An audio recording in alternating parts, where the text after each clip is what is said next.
in what you're sharing, I think it's just the culture transforming with the times. Because you are right. Because when I'm looking at the example you're giving of, our grandparents, like for example, my grandfather, he had 11 wives. Yes. So, wow. And when I'm looking at different African traditions, it seems like these traditions knew about human behavior and how to deal with human behavior. Like, for example, they knew that one man could not satisfy a woman's urges and vice versa. What? Yes. And I'm telling you, this is actual real thing. You'll find that in the homestead. Yeah. There's a front gate and the back gate. And when the man is coming home, he whistles loudly or he comes in singing. So he's like, hey, Mama Cloud9, this has been a good day. So that is a signal. One culture, hold on. Andrew. No, that is not a one culture. It's actually, if you talk to different cultures, you'll find different cultures had different customs.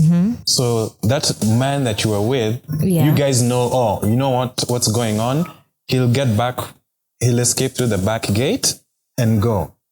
We know the Maasais, for example. You put a spear in front of the home that you want to stay at tonight, and it's known. When you see the spear, you don't go in. Yeah, there's a man there. So if we look at different cultures, we'll see that different cultures had different behaviors. Yes. It was not about condemning from the human urges, but it seems like they acknowledge this. So all I'm saying is, I'm not looking at it from a moral standpoint. All I'm saying is these traditions, they seem to have a knowledge and accommodation for human behavior. Well, so I'm not surprised why nowadays you can have multiple relationships with different guys, and you're like, this guy, I like to hang out with him just because maybe he takes me out to a fancy restaurant. This other guy, I just love the conversation. That's it. No, but there's something, I get what you're saying, but there's something that you said that I don't agree with. That you're saying that one man cannot satisfy a woman. And vice versa. And, that means you're implying that a woman needs several men to satisfy her. All I'm saying is, I'm looking at behavior. No, but is that the case, that a woman needs more than one man to satisfy her? All I know is, when I'm looking at the behavior, I think it's not as a blanket reaction, as we're trying to make it's one just conclusion.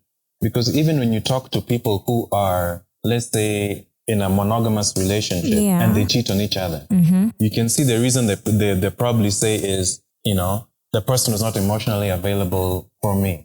Or they'll give a totally different, you're there, you're working in a different town. What do you expect me to do? Or, such reasons where you find out that the ideals we put in a relationship do not seem to be enough. Yeah, but I don't agree with the point that, one man can satisfy one woman, because it implies that a woman needs several men to satisfy her sexual desires, which is completely false. I don't agree with that particular situation. I think it still stems from something that we have all forgotten because of very many external and internal factors, and it's just about true love. As human beings, we tend to complicate such simple situations and difficult situations for ourselves, because sometimes it's almost impossible for us to comprehend that something so profound can have such a simple explanation. And so you end up making the same mistake over and over again, or hurting yourself, maybe not deliberately, but subconsciously hurting yourself because you don't believe that you can have true love, or you don't believe you deserve something good. And that means something somewhere happened to you, or maybe people around you, and you haven't forgiven yourself and you haven't forgiven other people. When you let go, you allow positive energy into your life. If you're still holding on to such negative energy and negative feelings, whether they concern you or not, you're going to block off good things coming from you. I'm somewhat of a romantic at heart, and I do believe that true love exists. But for you to find true love, you've got to want it, and to show that you want it. You can't be out here saying, I believe true love exists, but you're just whoring around or breaking people's hearts deliberately. What kind of person does that make you?